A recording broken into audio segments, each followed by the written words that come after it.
आज के इस एक्सप्लेनर में बात एक ऐसे इंटरनेट ट्रेंड की जिसका नाम सुनते ही पहले शायद हंसी आ जाए। कॉकरोच जनता पार्टी। लेकिन सच मानिए, ये कहानी हंसी से शुरू होकर एक बहुत गहरी और कड़वी हकीकत पर खत्म होती है। ये कोई आम राजनीतिक दल नहीं है, बल्कि भारत के युवाओं के बीच सोशल मीडिया पर उभरा एक बिल्कुल ही अलग तरह का आंदोलन है।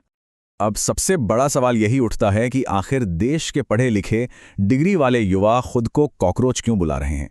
मतलब एक ऐसा कीड़ा जिसे देखते ही हम चप्पल उठा लेते हैं, वही आज लाखों बेरोजगारों की पहचान कैसे बन गया। ये एक ऐसा पजल है जिसे समझना आज के समय में बहुत जरूरी हो गया है। तो चलिए सबसे पहले इस कॉकरोच जनता पार्टी के जन्म की पूरी टाइमलाइन को समझते हैं।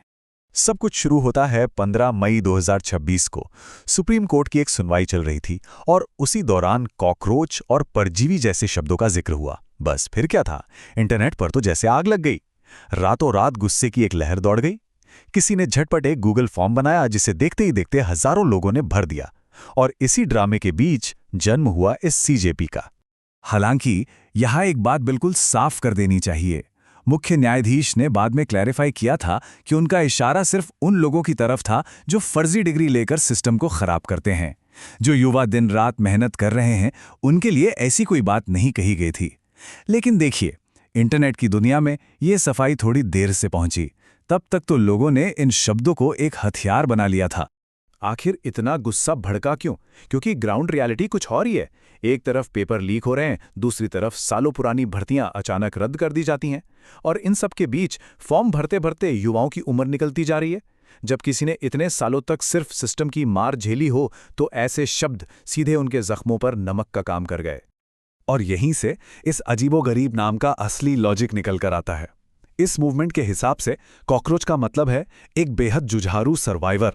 जैसे कॉकरोच चप्पल खाने के बाद भी किसी कोने में जाकर अपनी जान बचा लेता है ना, ठीक वैसे ही ये युवा सिस्टम की मार खाकर भी हार नहीं मानना चाहते। ये एक तरह से उनका एंटी हीरो अवतार बन चुका है। अब आते हैं इनकी पार्टी के रूल्स पर। इसमें शामिल होने के लिए 4 शर्तें रखी गई हैं और यकीन मानिए, ये शर्तें अपने आप में एक बहुत बड़ा व्यंग्य हैं। पहली शर्त, घोर बेरोजगार होना, यानी हाथ में डिग्री हो लेकिन नौकरी का अता पता न हो। दूसरी, परम आलस्य, देश तो बदलना है पर रजाई से उठकर नहीं। तीसरी, 24 घंटे ऑनलाइन रहने की कैपेसिटी। और चौथी, अपना सारा गुस्सा मीम्स के जरिए निकालना। मतलब जिस युवा को सिस्टम फेल और नकारा मान चुका है, उसी को इस पार्टी ने अपना मुख्य सिपाही बना लिया है।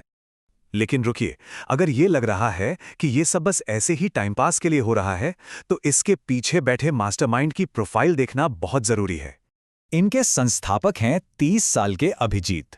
जरा इनका बैकग्राउंड देखिए। इन्होंने बॉस्टन यूनिवर्सिटी से पब्लिक रिलेशंस में मास्टर्स किया है और 2020 से 2023 तक आम आदमी पार्टी की सोशल मीडिया टीम में काम कर चुके हैं। एक तरफ इतनी हाई प्रोफाइल डिग्री और दूसरी तरफ एक मीम वॉरफेयर वाली पार्टी। ये कंट्रास्ट ही बताता है कि ये कोई बचकानी हरकत नहीं है, बल्कि एक बहुत ही सोची समझी डिजिटल स्ट्रैटेजी है। अभिजीत का खुद का स्टैंड बिल्कुल क्लियर है। उनका कहना है कि वे वोट मांगने या रैलियां करने नहीं आए हैं। ये एक डिजिटल विपक्षी पार्टी है। आज की जेनरेशन को लंबे लंबे पॉलिटिकल भाषण बिल्कुल पसंद नहीं है। उन्हें वो भाषा समझ आती है जो शार्प हो, मजाकिया हो और सीधे दिमाग पर लगे। इसलिए मीम से बेहतर हथियार और क्या हो सकता था। और इस स्ट्रैटेजी का असर कितना तगड़ा है, इसके नंबर्स गवाही देते हैं। सोचकर देखिए, इंस्टाग्राम पर इस पार्टी के करीब 15 से 20 लाख फॉलोअर्स हो चुके हैं। इतने बड़े पैमाने पर लोगों का जुड़ना साफ दिखाता है कि ये फ्रस्ट्रेशन और ये व्यंग्य पूरे देश में कितनी गहराई से लोगों की फीलिंग्स के साथ मैच कर रहा है।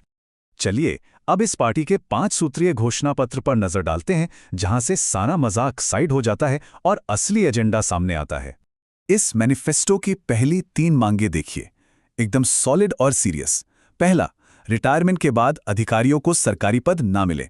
दूसरा, अगर वोट गायब होते हैं तो उसकी पक्की जवाबदेही तय हो। और तीसरा, महिलाओं के लिए सिर्फ नाम मात्र का नहीं बल्कि पूरा 50% रिप्रेजेंटेशन हो। ये मांगे बताती हैं कि पर्दे के पीछे दिमाग कितना मैच्योर तरीके से काम कर रहा है। बाकी 2 मांगे तो और भी ज्यादा प्रैक्टिकल हैं। टीवी स्टूडियोज में टीआरपी वाली बहस बंद हो और बेरोजगारी, महंगाई जैसे असली मुद्दों पर बात हो। और आखिरी, चुनाव जीतने के बाद नेताओं के दल बदल करने पर पूरी तरह से रोक लगे। असल में ये वो मुद्दे हैं जो एक आम नागरिक को रोजमर्रा की जिंदगी में सीधा इम्पैक्ट करते हैं। इस पूरे एक्सप्लेनर के कोर तक पहुंचते हैं। इस हंसी मजाक के पीछे छिपी एक बहुत गहरी हताशा। होता क्या है ना, जब नॉर्मल तरीके जैसे विरोध प्रदर्शन करना या ज्ञापन सौंपना पूरी तरह से बेअसर साबित होने लगते हैं, तब हताश हो चुकी पीढ़ी व्यंग का सहारा लेती है। जब कोई नहीं सुनता तो लोग मजाक और तीखे तंज के जरिए अपनी आवाज बुलंद करने लगते हैं। ये मूवमेंट इसी व्यापक भावना का सीधा रिफ्लेक्शन है। ये डोनट चार्ट इस पूरे वायरल मूवमेंट को परफेक्ट तरीके से समराइज करता है। इसमें सिर्फ फन या मीम्स नहीं है, इसमें बिल्कुल बराबर हिस्सों में लोगों को हंसाने वाला हास्य है, सिस्टम के खिलाफ उबलता हुआ गुस्सा है और एक बहुत ही कड़वी हकीकत है जिसे लोग अब एक्सेप्ट करने लगे हैं। और शायद इस पूरी स्थिति की सबसे बड़ी विडंबना यही है। एक देश जिसका युवा कभी स्टार्टअप्स, इनोवेशन और बड़े सपनों की बात करता था, आज वह खुद को इतना इग्नोर किया हुआ महसूस कर रहा है कि उसने कीड़े की पहचान को अपनी आइडेंटिटी बना लिया है। ये एक बहुत बड़ा रियलिटी चेक है। तो आखिर में ये एक बड़ा सवाल खड़ा होता है, क्या ये कॉकरोच जनता पार्टी सिर्फ इंटरनेट का कोई ऐसा ट्रेंड है जो कुछ दिनों में गायब हो जाएगा, या फिर ये एक पूरी जनरेशन के टूटते भरोसे का एक बहुत ही सीरियस वार्निंग सिग्नल है? जब एक पूरी पीढ़ी उम्मीद छोड़कर सिर्फ मीम्स के सहारे रह जाए तो ये निश्चित रूप से सोचने का विषय है। इस विश्लेषण से जुड़ने के लिए बहुत बहुत धन्यवाद।